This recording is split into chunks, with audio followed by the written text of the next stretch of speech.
आप देखें कि अगर बहुत दिनों तक आप अपने घर बार को छोड़कर चले जाओ और 1-2 महीने बाद वापिस आओ तो आपके समस्त घर का कोना कोना धूल धूसरित मिलेगा आपको। कोई मनुष्य नहीं रहा वहां, कोई आपका पालतू पशु पक्षी भी नहीं रहा वहां। फिर गंदगी किसने कर दी? जहां देखो वहां धूल ही धूल। कोई तो नहीं था, मनुष्य के द्वारा तो पैदा की गई ये गंदगी नहीं है। इसका अर्थ क्या है? इसका अर्थ है कि प्राकृतिक वातावरण में प्रकृति जहां उत्फुल्ल होती है, जहां नवसृजन करती है, वहां वो मटमैलापन भी पैदा करती है।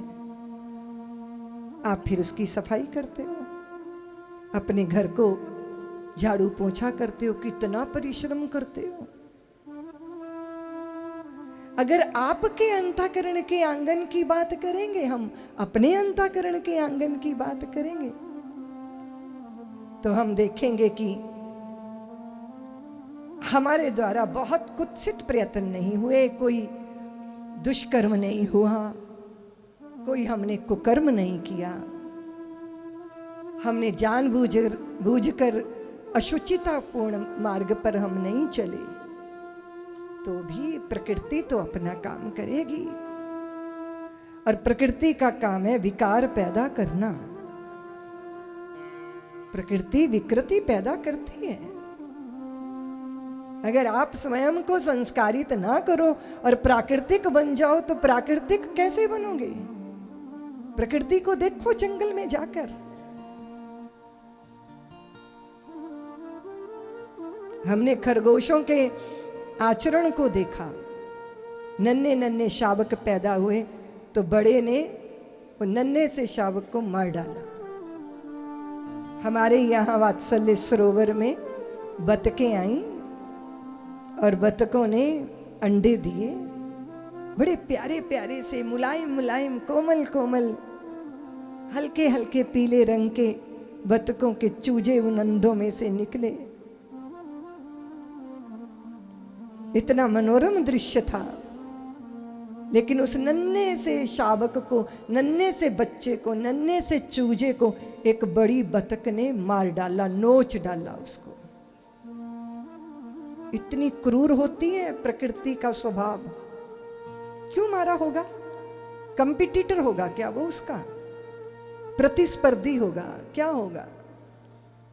बस प्रकृति में, प्रकृति हमको एक ही इशारा करती है कि खाना तो सीमित है, ज्यादा खाने वाले पैदा हो गए तो क्या हुआ, तो निपटाते जाओ। जंगल का नियम बड़ा कठोर होता है। और अगर तुम कहो कि हम मनुष्य होकर पैदा हो गए, नहीं नहीं नहीं नहीं, मनुष्य तो हम संस्कारों से हुए हैं। अगर संस्कार मानवीयता के ना दिए जाते तो हम मनुष्य ना होते, हम पशु पक्षियों की तरह एक दूसरे को नोच खाते। प्रकृति क्रूर, प्रकृति विकृति पैदा करती है। आप कहोगे हमने प्रयत्न नहीं किया, लेकिन आपके मन में द्वेष आएगा, ईर्ष्या आएगी, प्रतिस्पर्धा आएगी, वासना जन्म लेगी, स्वार्थ का प्रादुर्भाव होगा। जैसे बिना किसी मनुष्य के, बिना किसी पशु पक्षी के एक कैला घर भी 2-2.5 महीने में धूल धूसरित होके इतना गंदा हो जाता है कि वो रहने योग्य नहीं रह जाता। इसी तरह अंतःकरण की भी हालत हो जाती है। इसलिए अपने अंतःकरण को पवित्र करना पड़ता है। सत्संग का झाड़ू लगा के, पोछा लगा के, सत्संग के जल से, सलिल से इस अंतःकरण की सफाई करनी होती है। नहीं तो प्रकृति हमें क्रूर बना देगी। प्रकृति क्रूर बनाती है क्योंकि प्रकृति का एक ही नियम है कि सरवाइव करना है, और सरवाइव करने के लिए दूसरे को मारना है, दूसरे को खत्म करना है। इसलिए प्राकृतिक होकर जीने की बहुत सारे लोग हिमायत करते हैं, बोले रहना चाहिए ऐसे जैसे। अरे भैया, प्रकृति में चलोगे तो प्रकृति कहेगी भूख लगी है तो सत्संग में ही बैठ के भकोसना शुरू कर दोगे। मलमूत्र का वेग आएगा तो जहां तहां प्रारंभ हो जाओगे। बहुत सारे लोग ऐसा ही करते हैं, लेकिन संस्कार वर्जते हैं, संस्कार रोकते हैं कि नहीं, तू मनुष्य है। आपने देखा कि मनुष्यों के बच्चे भी अगर भेड़ियों के साथ पले तो वो भी भेड़ियों जैसा व्यवहार करने लगे, भेड़ियों जैसे चलने लगे, भेड़ियों जैसा कच्चा मांस खाने लगे, भेड़ियों जैसी हरकतें करने लगे और भेड़ियों जैसी आवाजें निकालने लगे। ऐसी बहुत सारी कथाएं, बहुत सारी घटनाएं आपने देखी होंगी। इसलिए ये मत कहिएगा कि हम मनुष्य हो गए, हमको ऐसे ही प्रकृति ने पैदा किया, हम मनुष्य हो गए। नहीं नहीं नहीं, हम पैदा हुए मनुष्य का शरीर लेकर, पर मनुष्यता तब आई जब हमने सदग्रंथों का आश्रय लिया, संतों की वाणी का आश्रय लिया, संस्कारों का आश्रय लिया।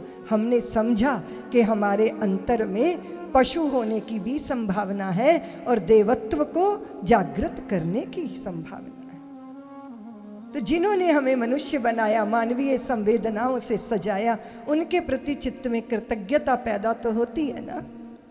माता पिता ने कहा कि नहीं, ये करना उचित नहीं है, ऐसा करना ठीक नहीं है।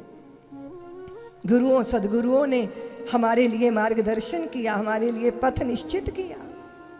और तुलसीदास जी गोस्वामी जी महाराज ने हमारे लिए रामचरितमानस का ऐसा बृहद, ऐसा अद्भुत, उदधि जलधि, ऐसा सलिल, ऐसा प्रवाह दिया जिसमें हमारा तन मन जब उतरता है तो सर्वांग आनंद में विभोर हो जाता है।